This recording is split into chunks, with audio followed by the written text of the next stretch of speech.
اعوذ باللہ من الشیطان اللعین الرجیم بسم اللہ الرحمن الرحیم وصلی اللہ علی محمد وآلہ الطیبین الطاہرین المعصومین لا سیما بقیت اللہ فی الارضین۔ قال اللہ تبارک و تعالی فی القرآن المجید بسم اللہ الرحمن الرحیم یا ایھا الذین آمنوا لا تأکلوا اموالکم بینکم بالباطل الا ان تکون تجارۃ عن تراض۔ تمام ناظرین کی خدمت میں ہدیہ سلام پیش کرتے ہیں اور خوش آمدید کہتے ہیں کہ اپنا قیمتی وقت نکال کر آپ لوگ تشریف لائے اور اس کلاس میں مسلسل شرکت فرما رہے ہیں کہ جو کہ کلاس العدم علمی و ثقافتی مرکز کی جانب سے آپ کے لیے فراہم کیا ہے، اور آج کی جو گفتگو ہوگی وہ رشوت کے سلسلے میں ہوگی، اور کل میرے سلسلے کا آخری جلسہ ہوگا، تو انشاءاللہ رمضان مبارک کے روزوں کے جو کفارے ہیں اس سے متعلق انشاءاللہ گفتگو سماعت فرمائیں گے۔ ارشاد رب العزت ہے، اے وہ لوگ جو ایمان لے کے آئے ہو،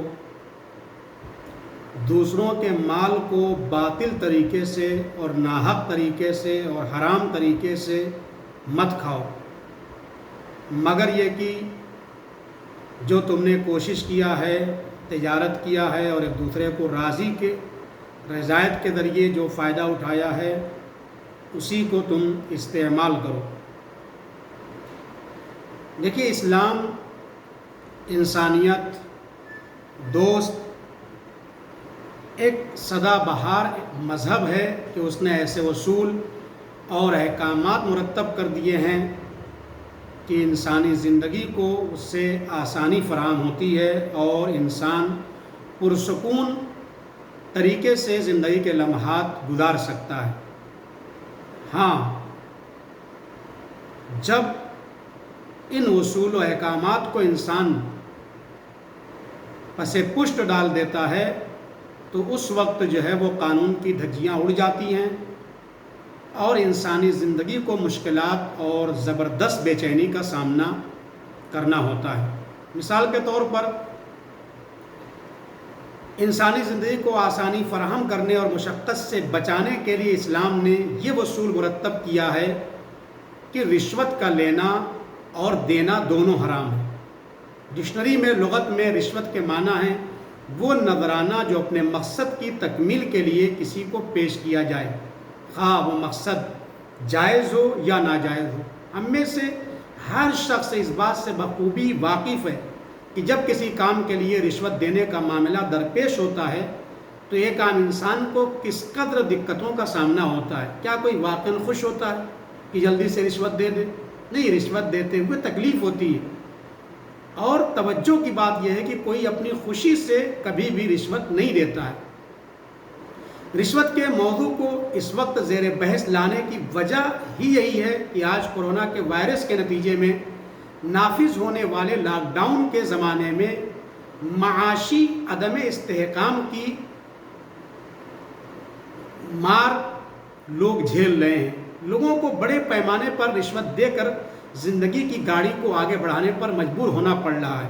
مثال کے طور پر گیس کا نہ ہونا، سلنڈر کی فقدانی بہت ساری جگہ پہ موجود ہے، لیکن چونکہ مارکیٹ میں اس کی کمی واقع ہو گئی ہے، لہذا رشوت کا بازار گرم ہے، تم اتنا دو گے تو ہم تمہیں دیں گے۔ احتیاطی تدبیر کے پیش نظر حکومتی احکامات کے مطابق نقل و حمل اور خرید و فروخت پر کچھ حد بندیاں اور پابندیاں ہیں، لیکن حالات سے مجبور ہو کر جب لوگ سفر پر نکلتے ہیں یا تجارتی لین دین کرتے ہیں تو انہیں بڑے پیمانے پر آج رشوت دینا پڑتی ہے۔ اگر حکومت کی جانب سے عائد کردہ جرمانہ وصول کیا جاتا اور بدلے میں چالان کاٹا جاتا تو پابندیوں پر عمل درآمد کرنا آسان ہو جاتا، لیکن یہ نہیں ہو رہا ہے، بلکہ بہت سی جگہوں پہ رشوت کے معاملات سامنے آ رہے ہیں۔ ہمارے آس پاس کی زندگی میں بڑے پیمانے پر ایسے واقعات پیش آ رہے ہیں۔ ہم یہاں حکومتی منصوبے بندی کی کامیابی یا ناکامیابی بحث نہیں کر رہے ہیں، بلکہ اس پر غور کریں گے کہ رشوت خوروں کو موقع نہ فراہم کیا جائے۔ یہ کون موقع فراہم کر رہا ہے؟ ظاہر ہے رشوت خوری کا یہ موقع ہم خود دے رہے ہیں۔ ہمیں یہ سمجھنا ہوگا کہ شریعت اسلامی کی نظر میں صرف رشوت لینا ہی قابل مواخذہ نہیں ہے، بلکہ رشوت دینا بھی قابل مواخذہ اور ناقابل معافی جرم ہے۔ جیسا کہ نبی اکرم صلی اللہ علیہ وسلم نے فرمایا تھا کہ رشوت لینے اور دینے والے دونوں کے اوپر اللہ کی لعنت برستی ہے، یا دوسری حدیث میں فرمایا کہ رشوت لینے والے اور دینے والے دونوں ہی دوزخ میں جائیں گے، دونوں دوزخی ہیں۔ رشوت کی دلالی کرنے والا بھی ایک حدیث کی روشنی میں ملعون قرار دیا گیا ہے۔ جب ہم ہندوستان میں رشوت خوری کا جائزہ لیتے ہیں تو ایسا محسوس ہوتا ہے تقریباً تمام شعبے اس وبا سے متاثر ہیں، اور اس سے بھی زیادہ افسوسناک بات یہ ہے کہ گنتی کے چند مسلمان جو حکومتی ملازمتوں میں ہیں ان کی بھی ایک خاصی تعداد نے رشوت خوری کو اپنا شعار بنا رکھا ہے، جبکہ یہ حقیقت ہے کہ رشوت دینا کبھی مجبوری تو بن سکتی ہے، لیکن رشوت لینا تو کبھی بھی مجبوری نہیں ہوتی انسان کی۔ یہاں ایک سوال یہ ہے کہ ہم جس معاشرے میں زندگی گزار رہے ہیں وہاں رشوت ایک معمولی چیز بن کر رہ گئی ہے، اور اس کے بغیر زندگی کی گاڑی دیکھتے ہیں کہ ہم پٹری سے اتری نظر آ رہی ہے۔ تو ایسے میں ہم اس وبا سے کیسے بچ سکتے ہیں؟ اگر ہمیں اس سے بچنے کی کوشش بھی کرتے ہیں تو یقیناً نقصان کا منظر ہماری نظروں میں گھوم جاتا ہے، لیکن ہمیں اس نقصان کو نہیں دیکھنا چاہیے۔ ایک مسلمان کو یہ بات اچھی طرح سمجھ لینا چاہیے کہ اس کی منزل یہ فانی دنیا نہیں ہے، بلکہ آخرت کی ہمیشہ ہمیشہ کی زندگی ہے۔ اس لیے رشوت کی لعنت سے بچ کر آخرت کی زندگی سنوارنی چاہیے، اور اس بارے میں انسان کو غور و فکر کرنا چاہیے۔ عزیمت اور تقوی کی بات تو یہ ہے کہ کسی بھی قسم کی رشوت سے بچ کر دنیاوی نقصان اٹھا لیا جاتا ہے اور روحانیت کی منازل طے کی جائیں، لیکن شریعت اسلامی نے رخصت کا جو پہلو ہمارے سامنے رکھا ہے اس اعتبار سے فقہا نے ضروری اور مجبوری مواقع پر رشوت دینے کی اجازت دی ہے۔ انشاءاللہ اس کے بارے میں ہم ابھی عرض کرنے جا رہے ہیں۔ اس سے پہلے آیت کے بعد ایک حدیث اور آپ کی خدمت میں پڑھ دوں جو مولا کائنات حضرت علی ابن ابی طالب علیہ السلام سے ہے۔ اللہم صلی علی محمد وآل محمد۔ مولا کائنات علیہ السلام فرماتے ہیں ایما وال احتجب من حوائج الناس احتجب اللہ عنہ یوم القیامہ وَإِنْ حَوَائِجِ وَأَنْ أَخَذَ هَدِيَةٍ كَانَ غُلُولًا وَإِنْ أَخَذَ الرِّشْوَةَ فَهُوَ مُشْرِكٌ۔ کتنی عظیم اور عجیب بات کہی۔ مولا کہتے ہیں کہ جو اس دنیا میں لوگوں کی حاجتوں کو پورا کر سکتا ہے اور نہیں پورا کر رہا ہے اس کے لیے منہ چھپاتا ہے کہ کچھ رشوت مل جائے تاکہ وہ حاجتیں پوری کریں، تو پروردگار عالم بھی جب قیامت میں اس کو حاجت ہوگی تو اللہ بھی اس سے پوشیدہ ہو جائے گا۔ پوشیدہ مراد یہ ہے کہ اس کی حاجتوں کو پورا نہیں کرے گا۔ وَإِنْ أَخَذَ هَدِيَةً، اگر وہ ہدیہ کہہ کے رشوت کو لے رہے ہیں، کانا غلولاً، تو یاد رکھیے کہ یہ انسان خائن ہے، خیانت کار ہے۔ وَإِنْ أَخَذَ الرِّشْوَةَ، اگر اس نے رشوت لیا ہے رشوت کہہ کے فَهُوَ مُشْرِكٌ، تو کہہ رہے ہیں کہ وہ مشرک ہے، یعنی رشوت دینے والے کو کافر کہا گیا ہے، رشوت دینے والے کو مشرک کہا گیا ہے، اور رشوت اس بنیاد پہ بھی نہیں لے سکتے کہ یہ ہدیہ ہے۔ کیوں؟ اس لیے کہ عنوان وہی آتا ہے۔ اس واقعے میں جو پیغمبر اسلام کی زندگی میں رونما ہوا ہے اس کے بارے میں آپ ملاحظہ فرمائیں کہ پیغمبر اکرم صلی اللہ علیہ وسلم کی زندگی میں یہ ملتا ہے کہ آپ کا ایک کمانڈر جو کہیں پر موجود تھا، حکومتی امور کو دیکھتا تھا، اس نے جو ہے وہ کہیں پر رشوت لے لیا، تو رسول اللہ کو جب اطلاع ملی فرمایا کیف تاخذ ما لیس لک بحق، تم نے کیسے رشوت لیا جبکہ تمہارا حق نہیں تھا؟ تو اس نے کیا کہا لقد کانت ہدیہ رسول اللہ، یا رسول اللہ یہ تو ہدیہ ہے جو میں نے لیا ہے۔ تو رسول اللہ نے کیا جواب دیا؟ ارائیت لو قعد احدکم من دارہ ولم تولی عملا کان الناس یہدون شیئا۔ تو رسول اللہ نے کتنی بہترین بات کہی، کہا اچھا یہ بتاؤ اگر تم اس پوسٹ پر نہ ہوتے، تم اپنے گھر میں بیٹھے رہتے اور کوئی کام نہ کرتے، تو کیا یہ ہدیہ جو تو ابھی تم کو ملا ہے اس پوسٹ کے اوپر رہنے کے باوجود یہ ہدیہ تمہارے گھر کوئی لا کر کے دیتا؟ تو اس نے کہا نہیں۔ کہا بس یہ سمجھ لو کہ یہ جو ہدیے کے نام پہ بھی تم کو دیا جا رہا ہے یہ بھی در حقیقت رشوت ہے، کیونکہ اس پوسٹ کی بنیاد پر تمہارے پاس یہ لے کر کے آیا ہے۔ لہذا پیغمبر نے اس سے وہ چھین لیا اور چھیننے کے بعد بیت المال میں لا کر کے اس رشوت کے یعنی اس پیسے کو جو اس نے رشوت کے طور پر لیا تھا رکھ دیا، کیونکہ وہ مال مردم تھا اور مردم کے حصے میں جانا چاہیے تھا۔ لہذا ان واقعے سے نتیجہ نکلتا ہے کہ ہمیں اس چیز سے بچنا ہے۔ بہرحال دامن وقت میں گنجائش نہیں، صرف ایک واقعہ اور میں اصل مطلب کی طرف رشوت کے جو مسائل ہیں وہ آپ کی خدمت میں بیان کروں گا۔ دیکھیے، حرام خوری ہے رشوت یقیناً حرام خوری ہے، اور اس کے ذریعے انسان کی دنیا اور آخرت برباد اور تباہ ہو جاتی ہے۔ ایک واقعہ پیش کرتا ہوں، حرام خوری کے کتنے برے اثرات انسانی زندگی پر پڑتے ہیں، جلدی جلدی عرض کروں تاکہ وقت کے اندر بات تمام ہو جائے۔ بنی عباس کا ایک خلیفہ جس کا نام ہے مہدی عباسی، وہ ایک بار ایک شخص ہے جو مالک اشتر نخی ایک خاندان تھا، بہت عظیم خاندان تھا، اس خاندان سے اس کا تعلق ہے، نام اس کا ہے شریک بن عبداللہ سنان۔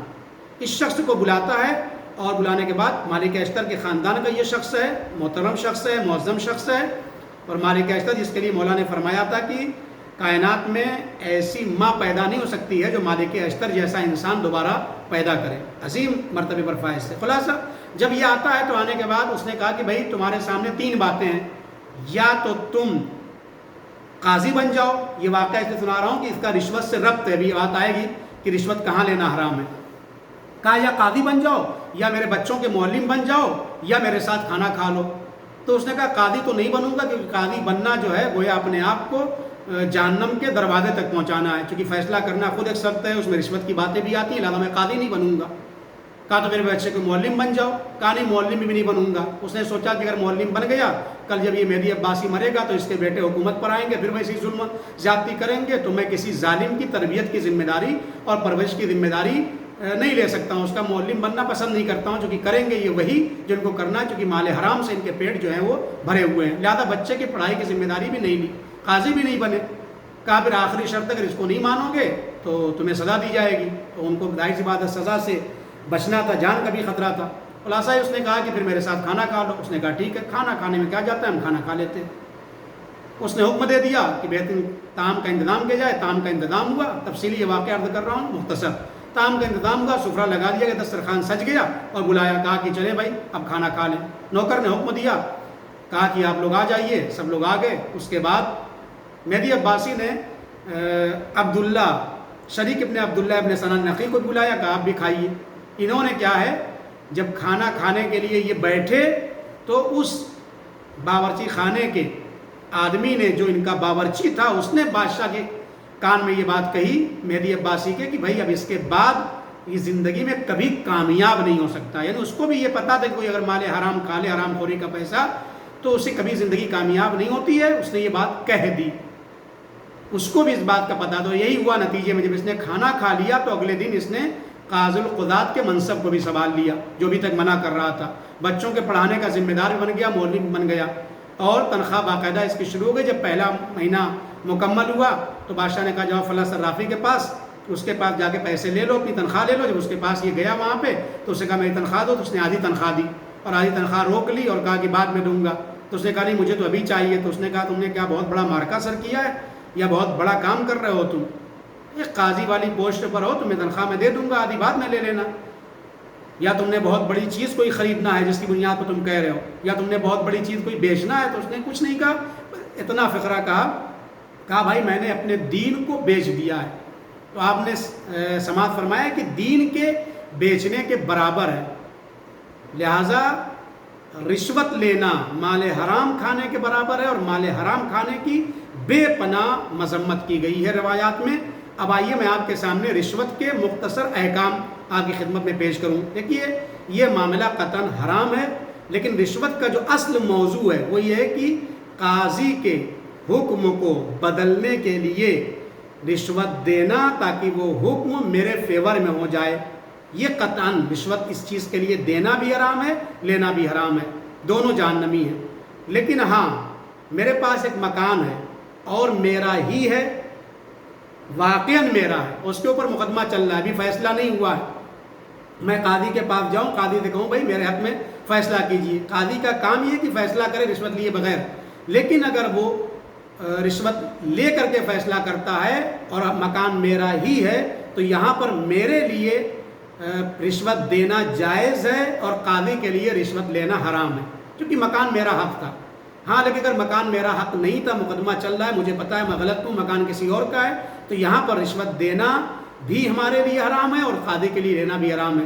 لیکن پہلی صورت میں جب مکان میرا ہے واقعی اور مقدمہ چل رہا ہے اور رشوت دے کر کے ہی میں اس مسئلے کو حل کر سکتا ہوں, تو یہاں پر میرے لیے رشوت دینا بہرحال جائز ہے. اسی طریقے سے اگر کوئی طالب علم ہے, کوئی اسٹوڈنٹ ہے, اپنے استاد سے یہ کہ اس کا نمبر کچھ کم آیا ہے, کچھ مارکس وہ بڑھانا چاہتا ہے, اور قاضی سے یہ کہے کہ بھائی تم, یا مدرس سے یا ممتحن سے یہ کہے کہ بھائی تم تھوڑا سا پیسے لے لو اور اس نمبر کو بڑھا دو, تو ظاہر سی بات ہے یہاں پر رشوت دینا بھی حرام ہے جو میں دے رہا ہوں نمبر بڑھوانے کے لیے, اور رشوت لینا بھی اس مدرس کے لیے قطعاً جائز نہیں ہے, حرام ہے. اسی طریقے سے بہت سارے کاموں میں رشوت کا بازار گرم ہے. مثال کے طور پر کہیں پر اگر ہم مجبور ہو جائیں رشوت دینے کے لیے, ہم کہیں جا رہے تھے, پولیس نے زبردستی پکڑ لیا اور بدتمیزی پہ اتر آئی اور کہا کہ اتنا پیسے دو, رشوت دو, پھر ہم آگے بڑھنے دیں گے یا فلاں جگہ داخل ہونے دیں گے, جبکہ وہاں جانا کوئی مسئلہ نہیں تھا, لیکن بہرحال ضد پہ آ گیا, تو یہاں پر بہرحال دینا جائز ہے, لیکن اس کو رشوت کا عنوان نہیں دیں گے بلکہ اس کو دفع ظلم کے عنوان سے پیسہ دیا جائے گا. اور دفع ظلم کرنا واجب ہے جب انسان کی آبرو یا عزت کا خطرہ ہو یا اس کے بہت زیادہ مالی نقصان کا باعث بنے. اسی طریقے سے مثال کے طور پر یہاں انڈیا میں بہت رائج ہے, اگرچہ یہ آمار نکالا گیا پوری دنیا میں سب سے زیادہ جس ملک میں رشوت لیا اور دیا جاتا ہے وہ ہندوستان ملک ہے. یہ عالمی خبر کے مطابق بتا رہا ہوں. دوسرے نمبر پر افریقہ کو بتایا گیا ہے, سب سے نمبر 1 پہ, یعنی تقریباً یہاں رشوت کا جو پرسنٹیج ہے ہندوستان میں آبادی کے لحاظ سے 38% رشوت کا بازار, چونکہ ہر شعبے میں یہ چیز فعال ہے اور لوگ دیتے بھی ہیں اور لیتے بھی ہیں, جبکہ یہ قطعاً جائز نہیں ہے. مثال کے طور پر ڈرائیونگ لیسن بنوانا ہے, ہم کو ڈرائیوری کا لیسن بنوانا ہے. اس لیسن بنوانے کے لیے ہم کو پتہ ہے یہاں پر کہ جب تک رشوت نہیں دیں گے ہم کو نہیں بنے گا, اور ہم کو ڈرائیوری آتی بھی ہے. ہم گئے وہاں بات کی کہ ہم صحیح طریقے سے بغیر رشوت کے بنوائیں, تو انہوں نے کہا کہ آپ 1000 مرتبہ امتحان دیں گے اور 1000 مرتبہ فیل ہوں گے, جب تک آپ رشوت نہیں دیں گے آپ کا کام نہیں بنے گا. تو یہاں پر کہتے ہیں کہ رشوت دینا جائز ہے تاکہ ہم ڈرائیوری لیسن لیں. لیکن کب جائز ہوگا؟ جب ہم کو چلانی آتی ہو. ایسا نہ ہو کہ چلانی بھی نہ آتی ہو, رشوت دے کے ہم نے کر لیا اور دوسروں کے لیے وبال جان بن گئے. اب جس آدمی کی جہاں پہ ڈیوٹی ہے اس کی ذمہ داری اس کام کو کرے. مثلا آفس میں ایک تنخواہ آپ کو مل رہی ہے, آپ کو یہ کام کرنا ہے. آپ مثال کے طور پر پوسٹ آفس میں گئے, یا مثلا جو اس وقت پاسپورٹ بنتا ہے, آپ لکھنؤ جائیں, وہاں بہت سارے اپنے مسلمان برادر بھی, شیعہ بھی ہیں, تو ان کی ڈیوٹی ہے, ان کی تنخواہ ملتی ہے, ان کو کام کرنا ہی چاہیے. ان کے باوجود وہ کہتے ہیں بھائی 500 روپیہ دو گے تمہارا کام ہو جائے گا, ٹھیک ہے نا, 500 روپیہ دو گے تو یہ کام کر دیں گے. تو یہ سب بہرحال دینے والے کے لیے بھی جائز نہیں ہے اور لینے والے کے لیے بھی یہ قطعاً جائز نہیں ہے. جہاں ممکن ہے کہ بغیر دیے ہمارا کام چل جائے گا وہاں پر دینا بھی رشوت جائز نہیں, اور لینے والے کے لیے تو قطعاً حرام ہے ہی. لیکن اگر ہاں اس کے اندر فارم کو بھرنا ہے, دوسرے کام کرنا ہے جو ڈیوٹی کے اندر اس کی ذمہ داری نہیں ہے, اگر وہ یہ کام کر رہا ہے آ کر کے اور اس کا پیسہ مانگ رہا ہے الگ سے, تو وہ رشوت نہیں ہے, وہ اس کی اجرت ہے, اس کو بہرحال دیا جا سکتا ہے, اس میں کوئی مسئلہ نہیں ہے. تو جہاں پر جس کی ڈیوٹی ہے, جس کا جو کام ہے, اس کام سے ہٹ کے اگر ہم کام لے رہے ہیں تو وہاں پہ پیسہ دے سکیں. اگر اسی کام کے لیے وہ پیسہ مانگ رہا ہے تو یہ قطعاً جائز نہیں ہے, حرام ہے. اب آئیے میں آپ کی خدمت میں رشوت کے کچھ آثار ہیں اور نتیجے ہیں, اس کو بھی جلدی جلدی بیان کر کے گفتگو کو تمام کر دوں. 1 منٹ کا ٹائم اور ہمارے پاس بچا ہوا ہے. نمبر 1, قرآن مجید سے یہ نتیجہ آپ کو دے رہا ہوں. رشوت کو جو ہے سود کہا گیا ہے. سود کے معنی یہ ہے کسی چیز سے چھلکے کا نکال لینا. مثال کے طور پر کیلا ہے, اس سے چھلکے کو نکال دینا. مثال کے طور پر آم ہے, اس سے چھلکے کو نکال دینا, اسے کہتے ہیں سود. کہہ رہے ہیں جو آدمی رشوت کھاتا ہے وہ سود کرتا ہے. سود کے معنی یہ ہے کہ اپنی دنیا و آخرت کو بیچ دیتا ہے, یعنی ننگ و خوار و بے عزتی کا سبب ہے دنیا میں بھی اور آخرت میں بھی. دوسرے نمبر پر نتیجہ کیا ہوتا ہے؟ حرام خوری میں مبتلا ہو جاتا ہے. پھر اس کے اوپر کوئی چیزیں اثر انداز نہیں ہوتی, دعاؤں میں دل نہیں لگتا ہے, کلاسوں میں دل نہیں لگے گا, نیک کاموں میں دل نہیں لگے گا, صرف نالائقیوں میں اس کا دل لگے گا. نمبر 3, عدم انتقال مال. کیا مطلب؟ یعنی مال منتقل نہیں ہوگا. جو رشوت کا پیسہ ہے اس کا مالک ہی نہیں, اس کے لیے خرچ کرنا حرام ہے. اس کے اوپر واجب ہے کہ وہ مالک تک پلٹائے جو اس کا اصل مالک ہے. نمبر 4, تصرف کا حق اس کو نہیں ہے، کسی طریقے کی خرید و فروخت اس کے ذریعے لین دین نہیں کر سکتا رشوت کا جو پیسہ ہے۔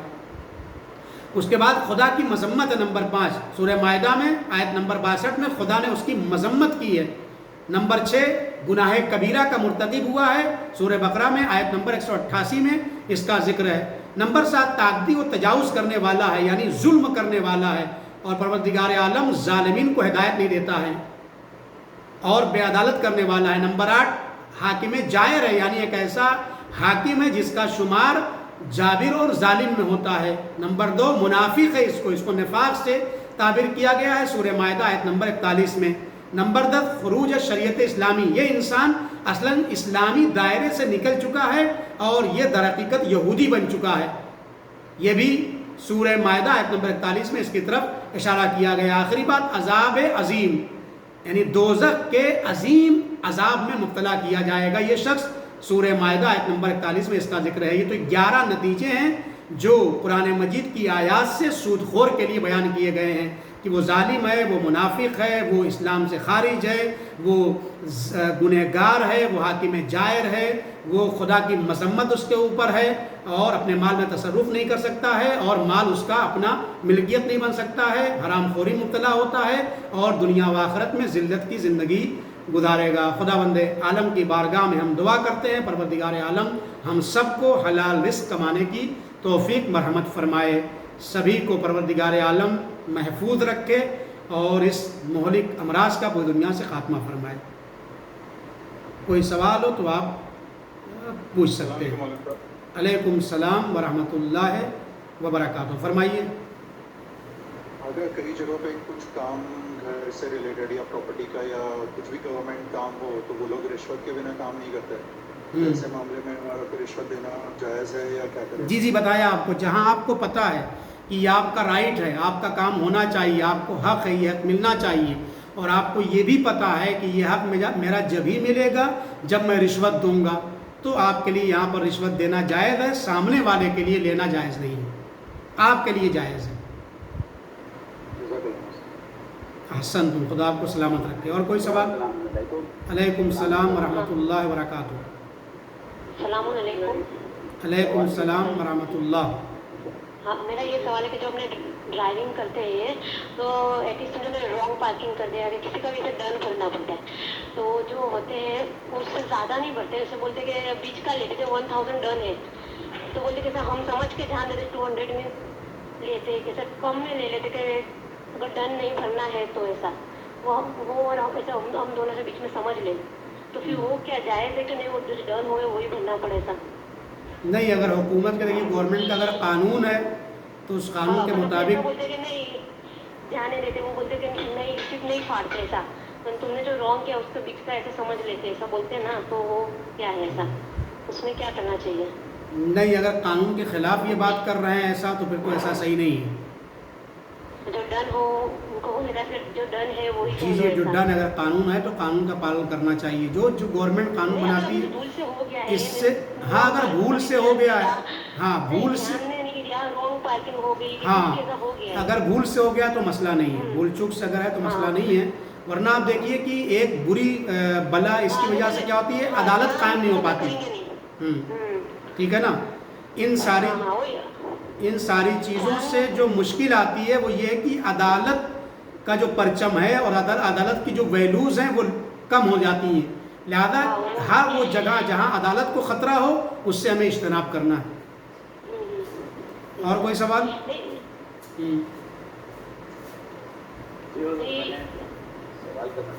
جی فرمائیے۔ ابھی آپ نے بولا کہ اگر پراپرٹی ہماری خود کی ہے، آواز بہت آپ کی ویک ہے۔ جی ہاں ابھی آ رہی ہے آواز؟ جی آئی۔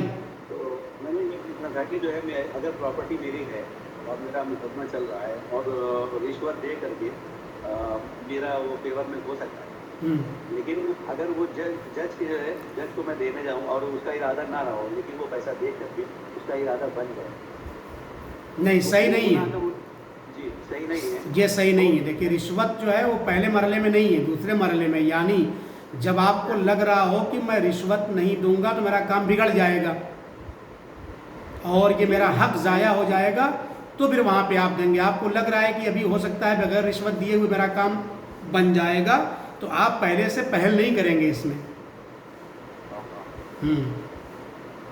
لیکن پھر بھی اگر اس نے جو ہے میری طرف سے لیا اور پیسہ لیا اور گناہ کا مرتکب ہوا تو اس میں تو میری بھی حصہ داری ہوئی. نہیں بھی آپ بھی شریک ہیں, آپ بھی, یعنی رشوت دینے والا اور رشوت لینے والا دونوں برابر کے شریک ہیں. روایات میں موجود ہے باقاعدہ, میں نے پڑھی بھی ہے. نہیں مثلا پراپرٹی میری ہے, خود کی ہے. جی پراپرٹی آپ کی ہے. دیکھیے پراپرٹی آپ کی ہے. دیکھیے قاضی کا مطلب رشوت ہوتی ہے یہیں پر ہے. قاضی کا مطلب ہوتا ہے اسلامی نقطۂ نگاہ سے کہ اس کو تنخواہ مل رہی ہے گورنمنٹ کی طرف سے یا بیت المال کی طرف سے, اس کی ڈیوٹی ہی ہے کہ بغیر وہ رشوت لیے ہوئے آپ کے کام کو انجام دے. اور وہ نہیں دے رہا تو مجھے دینا پڑے گا. اگر آپ وہ نہیں دے رہا ہے اور آپ کو لگ رہا ہے, پہلے تو آپ کو ہی کرو, آپ کو لگ رہا ہے کہ رشوت دے کر کے ہی یہ کام میرا حق مل سکتا ہے, تو پھر آپ دے سکتے ہیں. میں نے آپ کو بتایا پھر آپ کے لیے پھر جائز ہو جائے گا یہاں پر. کیوں؟ اس لیے کہ اگر آپ نہیں دیں گے تو آپ کا حق ضائع ہو جائے گا. اور میری وجہ سے وہ جو گناہ کا مرتکب ہوا وہ نہیں, آپ کی وجہ سے ہوئی نہیں ہے. آپ کی وجہ سے کہاں وہ ہوا ہے. اس کو دیکھیے وہ کرنا تھا, آپ یہ کہہ رہے ہیں, میں نے آپ سے ہی کہا نا, اگر آپ کو لگ رہا ہے وہ کر دے گا تو پھر آپ دیں گے نہیں. جب آپ کو جب لگے گا کہ وہ نہیں کرے گا تب تو آپ دیں گے نا. جب وہ آفر کر رہا ہے تب آپ دیں گے. آپ پہلے اس سے جا کے بات کریں گے, بھائی میرا حق ہے یہ, مجھے دینا دلائیے گا اس کو.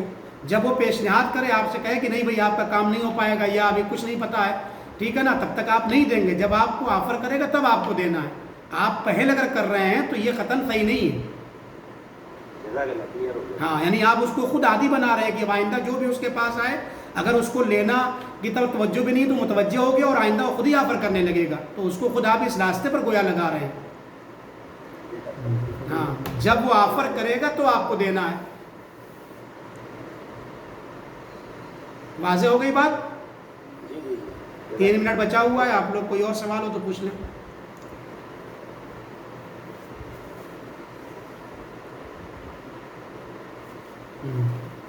کوئی اور سوال؟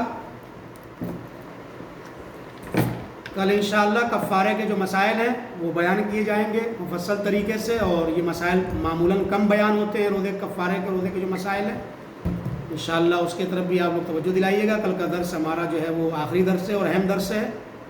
پروردگار عالم کے لیے ہم دعا کی بارگاہ میں ہم آپ لوگوں کے لیے دعا گو ہیں کہ انشاءاللہ آپ لوگوں کو اپنے حفظ و امان میں رکھیں. کوئی سوال ہو تو ابھی بتائیے, 2 منٹ بچا ہوا ہے.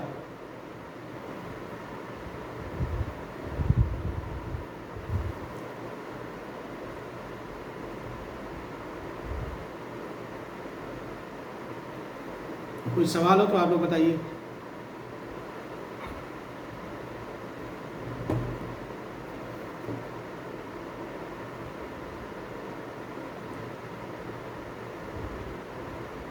کوئی سوال نہیں ہے؟